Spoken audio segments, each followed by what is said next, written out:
திருச்சி கிழக்கு தொகுதி.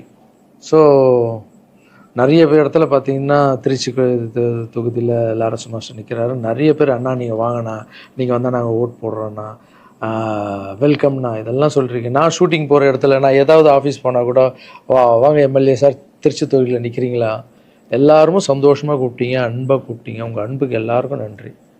பட் அது எது தர்மம்னு ஒன்று இருக்குல்ல, என் மனசில் இருக்குதான் நான் இன்றைக்கி சொல்லிடுறேன். நான் திருச்சி தொகுதியில் நான் வந்து நிற்கணுமா, இல்லை விஜய் சார் எப்போது ஹீரோ ஆனாரோ அப்போத்துலேருந்து ஒருத்தர் போஸ்ட் ஓட்டியிருப்பார்ல, அதுக்கப்புறம் அவர் அரசியல் ஸ்டார்ட் பண்ண அப்புறம் அந்த அரசியலுக்காக உழைச்சிருப்பாங்கல்ல, அவர் ஆரம்ப ஸ்டேஜ்லேருந்து வந்தவங்களாம் இருப்பாங்க, அவங்க வரணுமா நான் வரணுமா?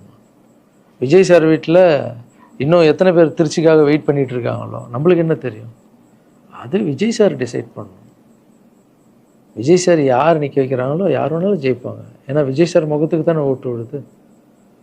ஸோ அந்த இடத்துல போய் நான் போய் நிற்கிறதுன்றது அது தர்மமே இல்லைல்ல. யாரோ ஒருத்தர் விதை போடுவாங்க, அங்கே செடி முளைக்கும், அதுக்கு வேலி கட்டுவாங்க, அதை பாதுகாப்பாங்க. ஒரு மரம் ஒன்று வரும், அந்த மரத்தில் ஒரு பழம் வரும், அந்த பழத்தை நான் எடுத்து சாப்பிட்ணுமா, விதை போட்டவங்க சாப்பிட்ணுமா? ஒரு வேளை நம்ம போய் சேரணும்னா எப்படி தெரியுமா சேரணும்? ஃபஸ்ட்டு உறுப்பினராக போய் சேரணும். உறுப்பினராக சேர்ந்து அந்த கட்சிக்காக 3 வருஷம் உழைக்கணும், 4 வருஷம் உழைக்கணும். கட்சியுடைய எல்லா நல்ல திட்டங்களையும் எத்தனை போய் வெளியே சொல்லணும். கடமையை செய் பலனை எதிர்பார்க்காதன்றது தான் என்னுடைய கோட்டை. உழைக்கணும். அப்புறம் கட்சி மேலிடம் பார்த்து சிஎம் பார்த்து நல்லா உழைக்கிறாங்க ஒரு போஸ்ட்டு கொடுத்தா அந்த போஸ்ட்டில் நம்ம இருந்து என்ன பண்ணணுமோ அதை பண்ணணும். அது தர்மம். நான் ஃபஸ்ட்டு என்னுடைய நிலைப்பாடை சொல்கிறேன். நான் எதுக்கு அரசியல் வந்திருக்கேன், ஏன் வந்திருக்கேன், யார் கூட போக போகிறேன் அப்படின்றத இன்ஃபார்ம் பண்ணுறேன். ஒரே ஒரு விஷயம் அவர்கிட்ட ஹெல்ப் கேட்க போகிறேன், எனக்காக இல்லை. எப்படி நம்ம ஹெல்ப் கேட்க போகிறேன்? கலைஞர் ஐயா இருந்தார், அவர் இருக்கும்போது நான் ஒரு சில குழந்தைங்கிட்ட ஆப்ரேஷனுக்கெல்லாம் ஹெல்ப் கேட்டேன், அவரும் பண்ணார். அதுக்கப்புறம் உதயநிதி ஸ்டாலின் சார் அவர்கிட்ட இப்போ தான் லேட்டஸ்ட்டாக ஒரு 2 மாதத்துக்கு முன்னாடி என்னுடைய மாற்றுத்திறனாளி பசங்க மல்லர் கம்பம் கற்றுக்கிட்டாங்க. மல்லர் கம்பம்னா ஒரு கட்டையை வச்சுட்டு அதுக்குள்ளே டான்ஸ் ஆடுறது கஷ்டப்பட்டு கற்றுக்கிட்டாங்க. அவங்களுக்கு ஷோஸ் எல்லாம் வேணும்னு அவர் நம்பர் என்கிட்ட இல்லை, கேட்டு வாங்கி ஒரு வீடியோ அனுப்பிவிட்டேன், அவ்வளோதான். அவர் என்ன பண்ணார்னா ஸ்டாலின் சார் சிஎம் சாருக்கு இதை அனுப்பி கேட்டு ஒரு வாரத்தில் சிஎம் சார் முன்னாடியே ஆட வச்சுட்டாங்க. ஸோ அவங்கெல்லாம் அப்படி பண்ணியிருக்காங்க. அப்புறம் அன்புமணி ராமதாஸ் சார் பண்ணியிருக்காரு. நிறைய குழந்தைங்க ஆப்ரேஷன், அவர் ஹெல்த் மினிஸ்டராக இருக்கும்போது, நீங்களே நடிகராக இருக்கும்போது நான் ஒரு குழந்தைய கூப்பிட்டு வந்தேன், நீங்களே உங்கள் சொந்த காசு போட்டு ஆப்ரேஷன் பண்ணி அந்த குழந்தைய காப்பாற்றி கொடு. நடிகராக இருக்கும்போதே ஒரு குழந்தைய காப்பாற்றிங்க, இப்போ சிஎம் ஆகிட்டீங்க, தைரியமாக அந்த உரிமையோடு கேட்பேன். ஒரு 1000 குழந்தைக்கு பண்ணு, 1000ன்னா நீங்கள் நினச்சா என்ன வேணால் பண்ணலாம் உங்கள் மினிஸ்டர்ஸ் கிட்ட சொல்லி. அது உரிமையோடு வந்து நான் போய் கேட்குறதில்ல, நியாயம் இருக்குது.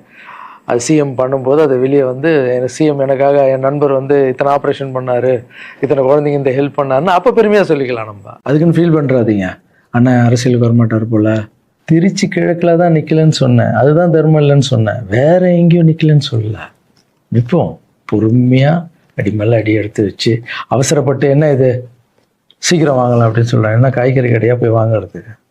இவ்வளோ நாள் நம்ம உழைச்சி காப்பாற்றி வச்ச பேரெல்லாம் ஒருத்தருக்கு போய் சரண்டர் பண்ணிவிட்டு அவங்களுக்காக உழைக்க போகிறோம்னா அங்கே நம்மளுக்கு சீட்டு வேணாம், எதுவும் வேணாம், மரியாதை. எங்கே நம்மளுக்கு மரியாதை நல்லா கிடைக்குதோ, யார் கூட போய் சேர்ந்தால் மக்களுக்கு நல்லது நடக்குமோ எல்லாம் திங்க் பண்ணி அழகாக பண்ணுவோம். ஏதோ ஈஸியாக கிடைக்குதுன்னு எம்எல்ஏ சீட்டில் வந்து உட்காந்துக்கிட்டு, இல்லை மினிஸ்டர் சீட்டில் உட்காந்துட்டு பதவி அனுபவிக்கிறதுக்காக வருவானா, என் சுயநலத்துக்காக வரேன்னா, இல்லை மக்கள் பின்னாடி வந்து நிற்கிறேன்னா, மக்கள் பிரச்சனைக்காக நான் வரேன். மக்கள் பிரச்சனைக்கு வர்றது தானே இங்கே கரெக்டான ஒரு விஷயம். இப்போ ஏதோ ஆசைக்கு ஏதோ கூப்பிட்றாங்க, இப்போ நம்ம போயிட்டு பதவியை அனுபவிக்கலான்றது தப்பு இல்லைங்க. அதுதான் என்கிட்ட ஆல்ரெடி இருக்கேன், நான் சந்தோஷமாக தானே இருக்கேன், என்கிட்ட எல்லாமே இருக்கேன்.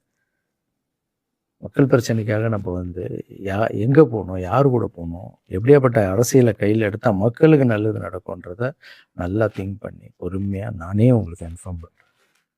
2 படம் போயிட்டு எவ்வளோ சீக்கிரம் சொல்ல முடியுமோ நான் உங்களுக்கு சொல்கிறேன். தேங்க்யூ. சர்வீஸ் இஸ் காட், மாற்றம் சேவையே கடும்.